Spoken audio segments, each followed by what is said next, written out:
Difference between BSc Agriculture and BE BTech Agriculture.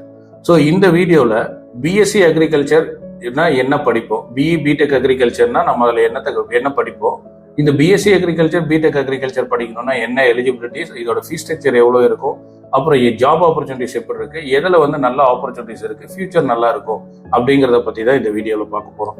So இந்த BSc அக்ரிகல்ச்சரில் நம்ம என்ன படிப்போம் அப்படின்னா கம்ப்ளீட்டாக தியரிட்டிக்கல் சப்ஜெக்ட்ஸ் அதிகமாக இருக்கும், ப்ராக்டிக்கல் கொஞ்சம் கம்மியாக இருக்கும். தியரிட்டிக்கல் சப்ஜெக்ட்ஸ் அப்படின்னு பார்த்தோன்னா எந்த மாதிரி சீசன்ல நம்ம என்ன மாதிரி கிராப்ஸ் கல்டிவேட் பண்ணணும்.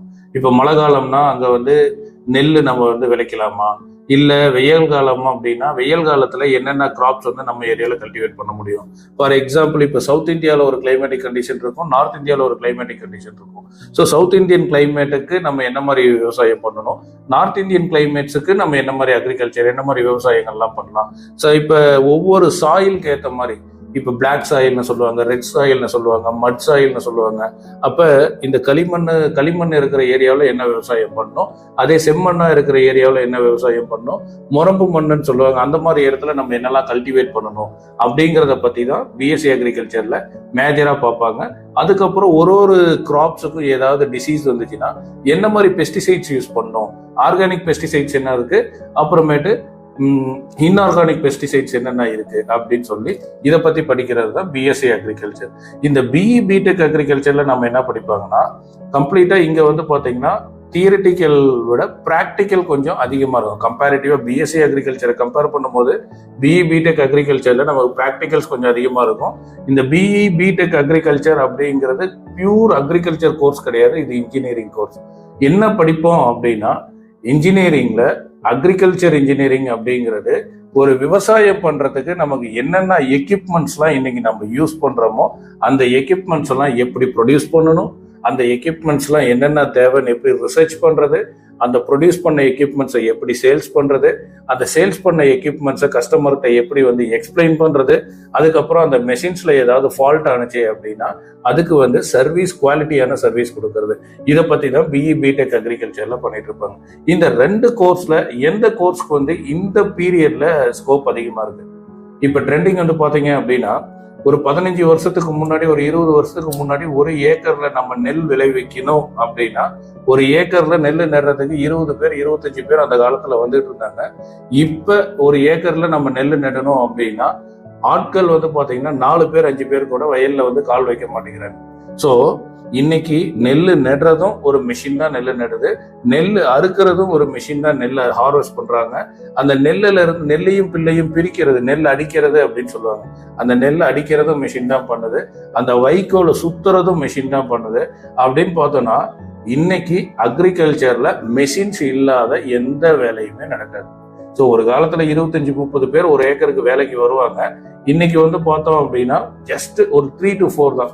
அதாவது ஒரு பிலோ 10% ஆஃப் பீப்புள் தான் அக்ரிகல்ச்சர் அப்படிங்கிற ஜாபுக்கு அந்த வேஜஸ்க்கு வந்துட்டு இருக்காங்க. ஸோ அதனால இன் ஃபியூச்சர்ல இப்பயே பாத்தீங்கன்னா இந்த எக்யூப்மெண்ட்ஸோ இந்த மெஷின்ஸ்லாம் இல்லாத நம்மளால எந்த ஒரு அக்ரிகல்ச்சர் கல்டிவேஷனும் நம்ம பண்ண முடியாது. ஸோ ஸ்கோப் அப்படின்னு பார்த்தீங்கன்னா கம்பேரிட்டிவா பிஎஸ்சி அக்ரிகல்ச்சர் கம்பேர் பண்ணும்போது பிஇ பிடெக் அக்ரிகல்ச்சருக்கு நல்லாவே ஸ்கோப் இருக்கு. இப்போ நீங்க பிஎஸ்சி அக்ரி படிக்கணும் அப்படின்னா eligibility physics, chemistry, maths, biology படிச்சிருந்தாலும் நீங்க படிக்கலாம். இல்லைன்னா physics, chemistry, biology, computer science படிச்ச ஸ்டூடெண்ட்ஸும் இந்த பிஎஸ்சி அக்ரிகல்ச்சருக்கு எலிஜிபிள். அப்படி இல்லைன்னாட்டி பிசிக்ஸ், கெமிஸ்ட்ரி, பாட்டனி, ஜுவாலஜி இந்த ஃபர்ஸ்ட் 2 குரூப் படிச்சவங்க எல்லாருமே இந்த பிஎஸ்சி அக்ரிகல்ச்சர் படிக்கிறதுக்கு எலிஜிபிளா இருக்காங்க. பிஇ பிடெக் அக்ரிகல்ச்சருக்கு பிசிக்ஸ், கெமிஸ்ட்ரி, மேத்ஸ் இந்த 3 சப்ஜெக்டும் must. Physics, chemistry, maths, biology ஸ்டூடெண்டாகவும் இருக்கலாம், இல்லைன்னா physics, chemistry, maths, computer science ஸ்டூடெண்டாகவும் இருக்கலாம். ஃபீஸ் ஸ்ட்ரக்சர் நீங்க பிஎஸ்சி அக்ரிகல்ச்சர் கவர்மெண்ட் காலேஜஸ்ல எடுத்தீங்க அப்படின்னா டூ த லோ ஃபீஸஸ் தான் வரும். அதே பிடெக் அக்ரிகல்ச்சர்லயே கவர்மெண்ட் காலேஜஸ்ல ரொம்ப ஃபீஸஸ் கம்மி தான். இதே பிரைவேட் காலேஜஸ் போனோம் அப்படின்னா என்னுடைய நாலேஜுக்கு ஒரு சில பிரைவேட் காலேஜஸ்ல they are charging 2 to 2.5 lakhs per year for BSc agriculture.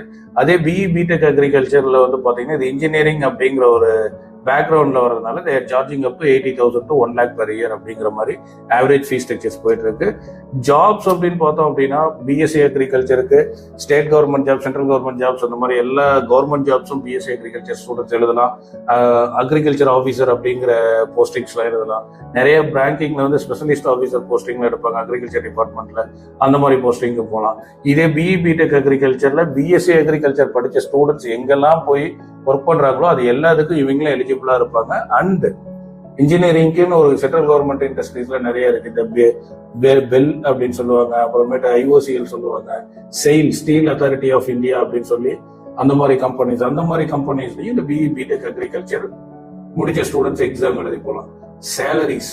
Salary அப்படின்னு பார்க்கும்போது பிஎஸ்சி அக்ரிகல்ச்சர் படிச்ச ஸ்டூடெண்ட்ஸுக்கு பிஎஸ்சி அக்ரி முடிச்சுட்டு எம்எஸ்சி அக்ரி எல்லாம் பண்ணா மட்டும்தான் நமக்கு வந்து ஒரு ஹையர் பேக்கேஜ்ல போறாங்க. இல்லைன்னாட்டி பிஎஸ்சி அக்ரி முடிச்சுட்டு பெரும்பாலான ஸ்டூடெண்ட்ஸ் வந்து கவர்மெண்ட் எக்ஸாம்ஸ்க்காக கான்சென்ட்ரேட் பண்ண ஆரம்பிச்சிடுறாங்க. ஸோ பிரைவேட் செக்டர் போனாங்கன்னா they are getting around 3 lakhs rupees as a yearly salary. இதே பிடெக் அக்ரிகல்ச்சர் அப்படிங்கறதுனால இன்னைக்கு ஸ்கோப் ரொம்ப ஜாஸ்தியா இருக்கு. இன்னைக்கு வந்து யாராவது அக்ரிகல்ச்சர் பண்ணணும், அக்ரிகல்ச்சர் ஃபீல்ட்ல என்டர் ஆகணும்னு ஆசைப்பட்டாலே ஃபர்ஸ்ட் மெஷினோட காஸ்ட் தான் அங்க வந்து முன்னாடி நிற்கும். அப்போ அந்த மாதிரி ரொம்ப இம்பார்ட்டன்டான செக்டர்ல இருக்கிறதுனால they are getting around 5 lakhs as a initial salary. நல்ல எக்ஸ்பீரியன்ஸ் இருக்கு, நல்ல ஸ்கில் இருக்கு அப்படின்னா அந்த 5 lakhs அப்படிங்கிற சேலரி வந்து இன்னும் இன்க்ரீஸ் ஆகி போறதுக்கு நிறைய சான்சஸ் இருக்கு. ஸோ உங்களுக்கு மேல இதுக்கு மேல ஏதாவது டவுட்ஸ் இருந்தது அப்படின்னா இந்த ஸ்கிரீன்ல தெரியுற நம்பருக்கு கால் பண்ணுங்க.